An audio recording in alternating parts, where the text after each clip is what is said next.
திமுக ஆட்சியை கைப்பற்றப் போகிறது என்று சொன்னால் அதற்கு விடுதலை சிறுத்தைகளின் அணுகுமுறையும் விடுதலை சிறுத்தைகளின் உறுதிப்பாடான நிலைப்பாடும் ஒரு காரணம் என்பதை யாரும் மறந்துவிட முடியாது, மறுத்துவிட முடியாது. இதை யாரும் சுட்டிக்காட்டி விவாதிக்கப் போவதில்லை. ஆனால் நாம் உணர்ந்தாக வேண்டும், நீங்கள் உணர்ந்தாக வேண்டும். நாம் சராசரி அரசியல்வாதிகளைப் போல் செயல்பட்டிருந்தால், கூடுதல் இடங்களுக்காக ஆசைப்பட்டிருந்தால், மாற்றம் என்கிற பெயரில் நாம் வேறொரு முடிவை எடுத்திருந்தால் தமிழ்நாடு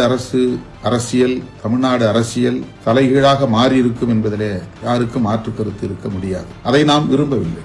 வருகிற காலத்தில் திராவிட முன்னேற்ற கழகம் எப்படிப்பட்ட ஆட்சியை கடைபிடிக்கப் போகிறது என்பதை நாம் நிதானமா பொறுத்திருந்து பார்க்க வேண்டிய அவசியம் இருக்கிறது. கடந்த காலத்தில் இந்த தேர்தலில் கூட மார்க்சிஸ்ட் கம்யூனிஸ்ட் கட்சிக்கும் இந்திய கம்யூனிஸ்ட் கட்சிக்கும் குறைந்தபட்சம் 6 இடங்களையாவது ஒதுக்கி தர வேண்டும் என்று நாங்கள் எவ்வளவோ வற்புறுத்திய போதும் கூட திராவிட முன்னேற்ற கழக தலைமை அதுக்கு இல்லை. ஒரு கட்டுக்குள்ள இடதுசாரிகளுக்கு உரிய அங்கீகாரத்தை தருவதற்கு திராவிட முன்னேற்ற கழகம் மறுத்துவிட்டது என்பதுதான் யதார்த்தமான உண்மை.